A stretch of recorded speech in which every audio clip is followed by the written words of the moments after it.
एक वक्त का किस्सा है। सुरागा घुमसान नामी गांव में लचपाल नाम का एक सेठ अपने बेटे के साथ रहता था। वो दिल का बहुत अच्छा था और गांव के लोगों की मदद किया करता था और इसी चीज का फायदा मीठा और उसकी बीवी उठाया करते थे। चल बेगम, तैयारी पकड़ सेठ के पास जाने की। आज वो अनाज तकसीम करेगा, ज्यादा सारा अनाज लेकर आ। हाँ मीठे, में जाती हूँ और लजपाल सेठ से अनाज लेके आती हूँ। फिर नसीबो घर से निकलती है और लजपाल सेठ के पास पहुंच जाती है। लजपाल सेठ, मेरी मदद कर बेबो, मैं बहुत गरीब औरत हूँ, मेरा कोई कमाने वाला नहीं है। क्या तुम्हारा कोई बेटा या शौहर नहीं है? लजपाल सेठ, मेरा शौहर तो है नहीं, बच्चे के सोफे से हो बेंगे। 2 साल पहले मेरा शौहर खोता चलाते हुए मर गया। क्या खोता चलाते हुए कैसे मर गया? सेठ साहब, किसी ने हमारे खोते को बंग फैला दी थी। मेरा शौहर उसके ऊपर बैठा तो खोते ने ऐसी स्पीड लगाई, मेरा शौहर उसको काबू न कर सका। खोता भी दरिया में गिर गया, मेरा शौहर भी दरिया में गिर गया और उसको व्हेल मछलियाँ खा गई। ओह, ये तो बहुत दुख की बात है। तुम्हारे तो दो नुकसान हो गए, खोता भी गया और शौहर भी गया। हाँ सेठ साहब, मैं बहुत परेशान हूँ। घर में खाने के लिए कुछ नहीं है, मुझे खोता भी दे, बोर अनाज भी दे, ताकि मेरा गुजारा अच्छा चल सके बेबे। खोता तो हम नहीं दे सकते। हाँ, तुम्हारे अनाज का बंदोबस्त अच्छा कर देते हैं। मुलाजिम, इनको काफी सारा अनाज दो ताकि इनके खाने का मसला हल हो जाए। मुलाजिम काफी सारा अनाज लेकर आता है और नसीबो वो अनाज लेकर चली जाती है और अपने घर आ जाती है। अरे बेगम, ये तो बहुत सारा अनाज लेकर आ गई है तू। हाँ न मीठे, मैंने ऐसा टोपी ड्रामा चलाया कि सेठ को मेरी दुख भरी दास्तान सुन के रोना आ गया। बड़ी बात है बेगम, ऐसा तूने क्या सुना दिया कि सेठ रोने लग गया? मीठे, मुझे माफ कर दे बियो, मैंने तुझे मार दिया था, बंगे वाले खोते पे बिठा के तुझे दरिया में फेंकवा दिया था और तुझे व्हेल मछली को खिला दिया था। बेड़ा गर्क हो तेरा, इतने हसीन जमील हट्टे कट्टे शोहर को तूने सेठ के सामने मार दिया। तो क्या हो गया मीठे, काम धंधा तो तू करता नहीं है, मेरे लिए तो तू मेरे बराबर ही है। अच्छा गुस्सा न कर, देख तुझे मारने का कितना फायदा हुआ है, देख कितना सारा राशन मिल गया। हाँ बेगम, ये तो है, पूरा महीना सुकून से गुजरेगा। इस तरह कई दिन गुजर जाते हैं। फिर अचानक उस गांव में बर्फबारी शुरू हो जाती है। लोगों का ठंड की वजह से बुरा हाल हो जाता है। सेठ भी बहुत परेशान हो जाता है कि अब लोगों की कैसे मदद की जाए। अब्बू जान, समझ नहीं आ रही, अचानक गांव में बर्फबारी कैसे शुरू हो गई, पहले तो ऐसा कभी नहीं हुआ। हाँ बेटा, मैं तो खुद बहुत परेशान हूँ। गांव में हल्की फुल्की ठंड तो पड़ती थी, लेकिन इस बार तो बर्फबारी ही शुरू हो गई। सेठ साहब कुछ करे, ठंड बहुत होने की वजह से मेरे बेटे की तबीयत खराब हो गई है, ऐसा ना हो वो ठंड की वजह से मर जाए। मुलाजिम, जल्दी अंदर से गरम कंबल ला कर दो और गांव वालों के लिए गरम कपड़ों का इंतजाम करो। सेठ का मुलाजिम उस आदमी को गरम कंबल लाकर देता है और वो उसे लेकर चला जाता है। अब दोनों बाप बेटा इसी सोच में होते हैं कि गांव वालों को इस ठंड से कैसे बचाया जाए। वहाँ मीठा कुछ और ही सोच रहा होता है। बेगम, अपनी कमाई के दिन आ गए। उस सेठ को लोगों की मदद करने का बहुत शौक है ना, अब हम इस चीज का फायदा उठाएंगे। पर मीठे, फायदा कैसे, मुझे तो बता। बेगम, मैं सेठ से कहूँगा कि आप मुझे पैसे दो, मैं सस्ते कंबल मंगवाऊंगा और लोगों को दूंगा। फिर मीठे, तुझे क्या फायदा होगा?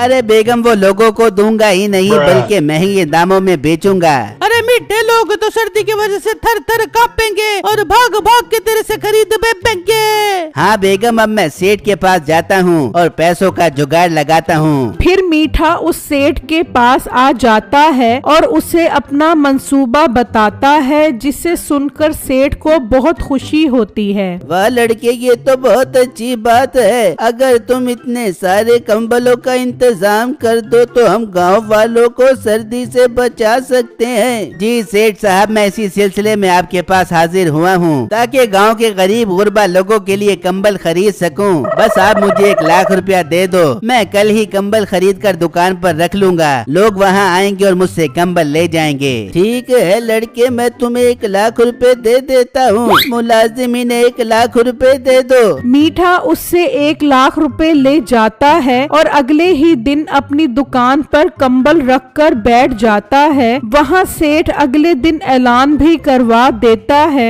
सुनो सुनो गांव वालों सुनो, सेठ साहब ने आप सबके लिए कंबल का इंतजाम करवा दिया है। आप गांव में मीठे की दुकान पर जाकर कंबल ले सकते हो और अपने आप को सर्दी से बचा सकते हो। गांव वाले सब ये सुनकर बहुत खुश हो जाते हैं। भाई ये तो बहुत अच्छा हो गया, मैं जाता हूँ मीठे के पास और उससे कंबल लेकर आता हूँ। वो आदमी मीठे की दुकान पर पहुँच जाता है। भाई साहब जल्दी से मुझे 2 कंबल दे दो, एक मेरी बीवी के लिए और एक मेरे बेटे के लिए। मैं अपने लिए सेठ साहब से ले आया था। ठीक है, तुम्हें 2 कंबल मिल जाएंगे, 10,000 रुपए दो। क्या 10,000? मगर सेठ साहब ने तो ऐलान करवाया था कि कंबल फ्री में मिल रहे हैं। और रांगड़ फ्री में कोई बुखार नहीं देता और तू कंबल मांगने आ गया। 10,000 रुपए दे और कंबल ले जा। भाई मेरे पास पैसे होते तो मैं फ्री में कंबल लेने आता। पैसे नहीं है तो निकल शाबाश यहाँ से। 5,000 रुपए का एक कंबल है, पैसे ले और कंबल ले जा।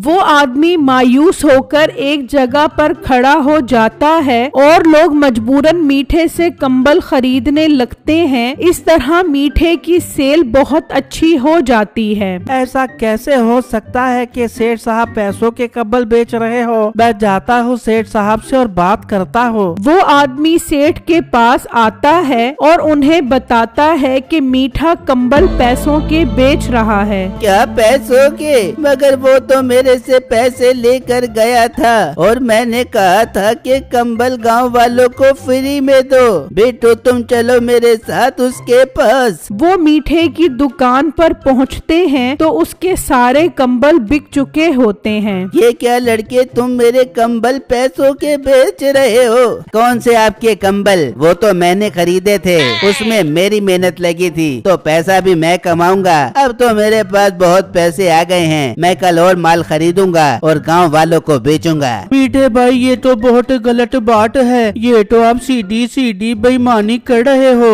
ओ जाओ जाओ अपना काम करो, ठंड बहुत है, मैंने घर जाकर हाथ भी सेकने हैं। मीठा ये कहकर वहाँ से चला जाता है। बेटो बेटा, इसने तो हमारे साथ बहुत बड़ा धोखा किया है, तू कुछ कर, इसको सबक सिखाना है। अब्बू जान आप फिक्र मत करो, मैं कल ही इसका मसला हल करता हूँ। वहाँ मीठा और नसीबो बहुत खुश होते हैं। मीठे तूने तो कमाल ही कर दिया, कसम से मजा ही आ गया। अरे बेगम, मजा तो अब आगे आएगा। बेगम, जितना गुड़ उतना मीठा। तेरी माँ जो तेरे पास 2 लाख रुपए रखवा कर गई थी, मैं उसके कंबल खरीद लेता हूँ, बहुत बड़ा प्रॉफिट होगा। मुनाफा अपने पास रखेंगे और तेरी माँ के 2 लाख उन्हें वापस कर देंगे। ठीक है मीठे, मैं तुझे दे देती हूँ, कल ही तू कंबल खरीद ले।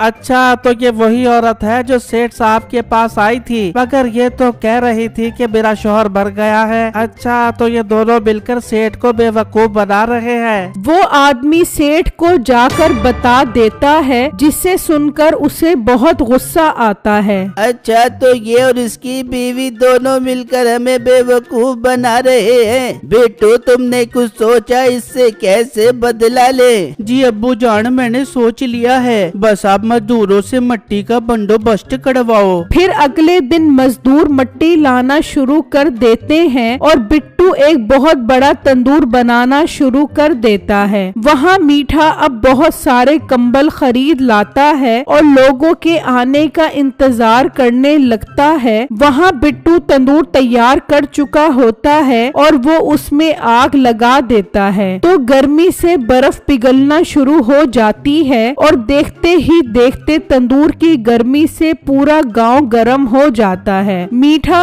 अब बहुत हैरान होता है। कंबल ले लो, कंबल ले लो, सर्दी से बचने के लिए कंबल ले लो।